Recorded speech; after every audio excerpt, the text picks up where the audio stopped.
defunct organization. The thousands of worlds that had devolved into disarray and isolation after the fall of Jor now welcomed the resumption of a familiar structure and order to things. The Jurians were once more in control of the vast galactic empire they had helped create over 4,000 years before. After the Battle of the Dissian Void, the humans had returned to the Far Arm, where they were now in the process of building their own small empire, free of any outside interference. And the Klin? They were gone. Again. At least what was left of them after the debacle at the Void. Kroekus believed a nest of them still survived somewhere, yet with the patience they had exhibited over the past 4,000 years, he was certain it would be millennia before they would be heard from again. These were the musings of the shattered and disgraced former ruler of the galaxy as he lay in the dimness of his cell at the mercy of the Jurians to determine his fate. Even in light of his present situation, there were ways he could end his suffering. A headlong rush into one of the concrete walls with his neck at just the right angle would certainly put an end to his anguish, or even an attack on his guards might force them to use lethal force to subdue him. Yet he hesitated. With his prison located on a world other than Jor, there was still a glimmer of hope, a chance. But after 4 months in captivity, Kroekus of Silea was nearing the end of his strength and willpower. If something didn't happen soon, then he would have to take matters into his own hands. It was that special day of the week when the Jurians fed him a meat of some kind. Kroekus couldn't believe his good fortune, and yet still he sat for several minutes staring at it, just in case the guards were toying with him.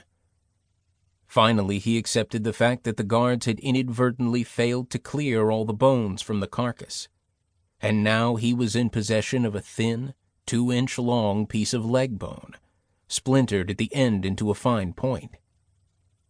The Silean had no problem locating his carotid artery. All mammals possess such an important conduit of blood to the brain. A precise piercing of his neck would begin his final journey to salvation.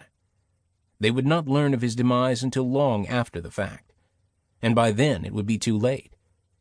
Kroekus laughed out loud at the thought. He would beat them, denying his captors the pleasure of his constant torture. He would be dead, and there would be nothing the Jurians could do about it. In a small way, Kroekus would come out the winner once again. In his desperation, even a tiny victory such as this was enough to make him cry with joy.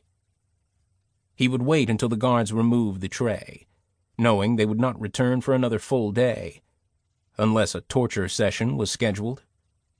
Yet seeing that the Jurians had beat on him for a full 2 hours the day before, he was sure they would take today to rest.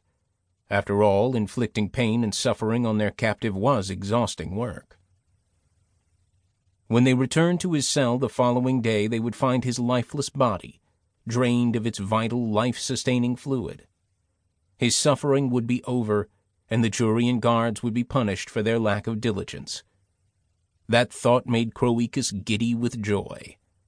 He even fantasized that they would themselves be put to death for their incompetence.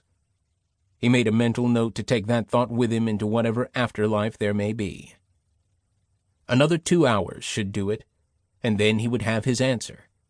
The answer as to whether or not an afterlife really did exist.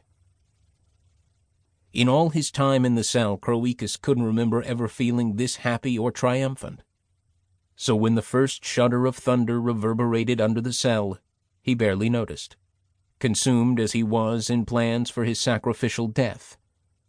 But then came more thunder, accompanied by the sound of flash weapons in the room outside his cell. He stood, the precious meat bone held hidden in his right hand. His heart was pounding, and he smiled as a thought occurred to him.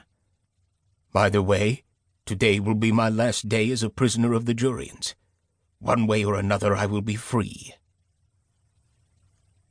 The electronic lock clicked, and as the heavy metal door swung inward, Kroekus had to shelter his eyes against the bright glare flooding in from the room beyond.